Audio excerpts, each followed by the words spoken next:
to it. Now, down in the bottom left position, we have got the teal Protoss player. He plays for Team My Insanity. Some of you may have heard of a few of their players. People like Stardust, he did quite well in DreamHack recently. Yeah, but it is Wilko. And his opponent up in the top right, the yellow Protoss player. It is Arthur. Now, being a bit of PvP on Neoplanet S, let's go through some possibilities, because possibilities are near endless in PvP. There's many a build order, and a lot of people would argue that build orders in Protoss versus Protoss are quite similar to rock, paper, scissors. That you just blindly do one, and that there's like a chance you'll win or lose. Just because. Now, I don't strictly agree with that, but I can see there are some times when that can be the case. Like, for example, say you were going for a blink play, minus the robotics facility, and your opponent went for DTs, then yeah, that would probably make you lose. But there's many more things that could be coming down. We could be seeing Stargates, early robos, 2-gate pressure, 4 gates, well, not really 4 gates, 3-gate mothership core, relatively quick expansion because of the narrow area outside the natural base. Lots of things that could all be happening. So I've got to keep an eye on things like gas timings.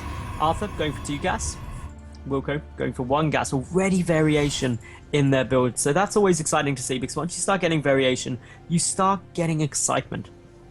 Now, exactly what Arthur's going to do is probably put 2 probes in each, most likely. Also putting a pylon very far up there. Interesting position to place that.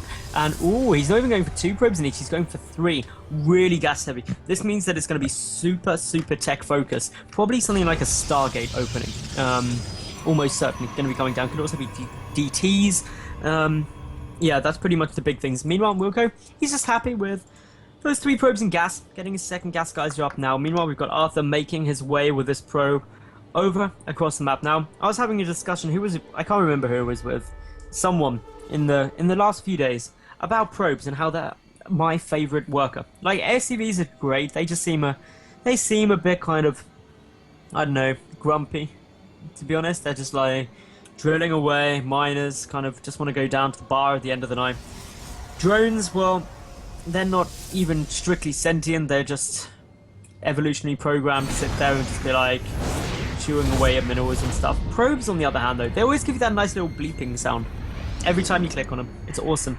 I like probes. Now, anyway, we do have from Arthur that Twilight Council coming down. Meanwhile, for Wilko, he's got a Mothership Core and a Zealot, because that's how he rolls. Well, Mothership Core, 1 Zealot just chilling there, being like, okay, don't need much more else out. Stalker on its way, can go and put on some pressure. That can also be defensive. Getting a Twilight Council of his own, but like a good 40 seconds later. That means there's a huge window of opportunity for Arthur, should he choose to get down a Dark Shrine. And there we go. Dark Shrine is on its way. This means DTs are on the way out, and it all comes down to what Wilko does next. Judging by the timing of this Twilight, it's very likely to be a blink play. There's the additional 2 gateways as well. Now he's got to get down a robotics facility. 100% has to scout and get down a robo, because otherwise he doesn't have detection.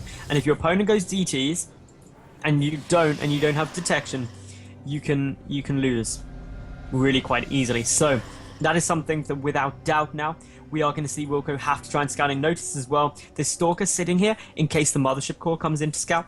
But that's not what we're seeing. Wilko, he's just going to place down a pylon here. Both players been quite aggressive. Pylon already down though for Arthur, who seems to be a good like kind of 20-30 seconds ahead of his opponent at every step. And that is all due to their builds. And the fact that Wilko got the Mothership Core down a bit sooner, and also the fact that really Arthur only had the aim of getting down 2 gates as opposed to getting down 3 gates. So that's how it all sits at the moment. The Dark Shrine is but a few short seconds away from completion, and once that is done, that is where things can get pretty sketchy. We don't see any robotics facility here still.